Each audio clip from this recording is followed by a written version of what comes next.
Steven Finn, another incredible match here at Lord's, another incredible finish, but really I guess there's only one place to start, which was the no ball for Harris to Visa, which had, well, obviously it's not a full house tonight, there's nobody inside, but those that were here confused. It was called a no ball on height, which this is the only competition in the world. Were you guys aware of that when the catch was taken?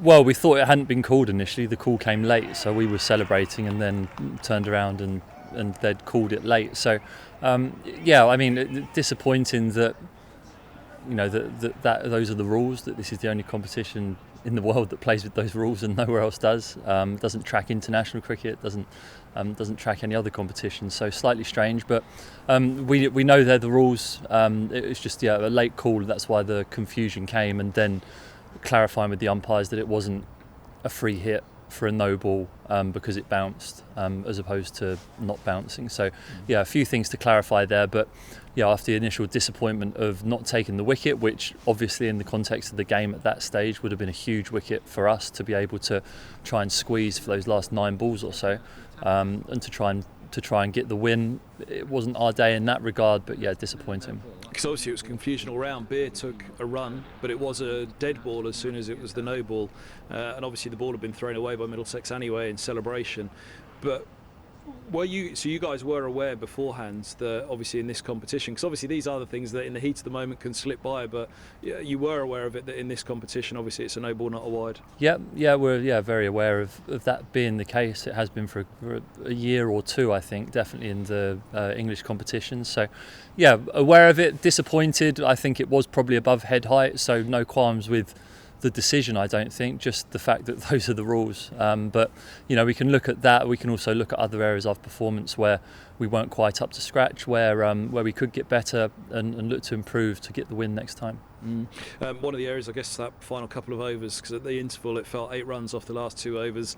Even at that point, you look at it and think if Middlesex don't win tonight, they're going to look back at it with disappointment on those final 2 overs. Yeah, I don't even think necessarily there. I think earlier in the innings, their spinners did bowl well, but I think we let them bowl at us a little bit. And Briggs, again, he bowled 4 overs for 21, which you don't see very often in modern T20 cricket. So I think there's areas that we can work on there through the middle of the innings. And yeah, at the end, disappointed not to get more, but I thought it was competitive. I didn't think it was a par score. I thought it was below par, but I thought it was competitive, and I knew that if we got early wickets, which we went out there trying to do, Tom held bowled beautifully in those first 6 overs, and trying to get wickets and trying to put pressure on the opposition. I felt that we were always a chance, and even right up until the last over, I thought that we were a very good chance of winning the game.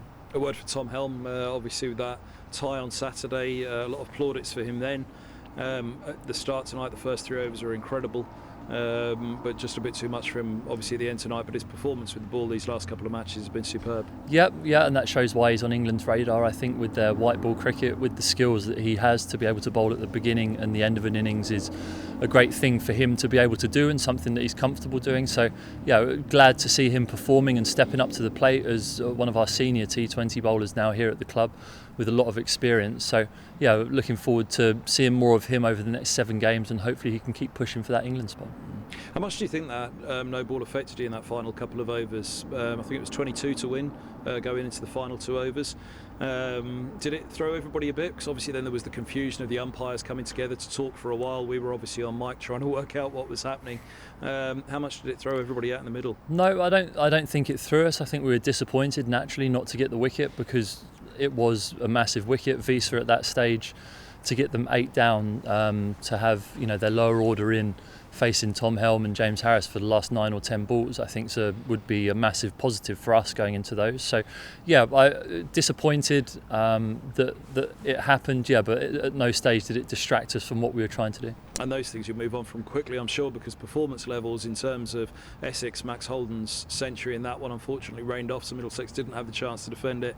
The game here against Kent coming back like that at the end, and then again here, as you say, it was another thrilling match, another close game, but Middlesex need to pick it up quickly now on Thursday, and then again on Saturday at the Oval, 2 big games. Yeah, we do. We don't want to go into the halfway stage of this tournament being behind the 8 ball. We want to try and push our case forward. I think that we are making strides in the T20 game. I think that that's showing. I think the way that Steve Eskenazi's played in his 2 innings here at Lord's have been outstanding, and momentum that we can take through to the rest of the tournament. There are areas that we can tighten up on, most definitely. But I think there's a lot of positive things there for us to build on, and if we can take those things and build on them for the rest of the tournament, then there's no reason why we can't keep going further. Does it feel far away? Because, you know, looking at the 2 matches that were played through to completion, talking about very small moments, a ball here, a couple of balls there, and actually probably would have been a couple of wins for Middlesex. Yeah, no, we don't feel far away at all, and I think that's why we're still going to be upbeat within the dressing room, within the camp.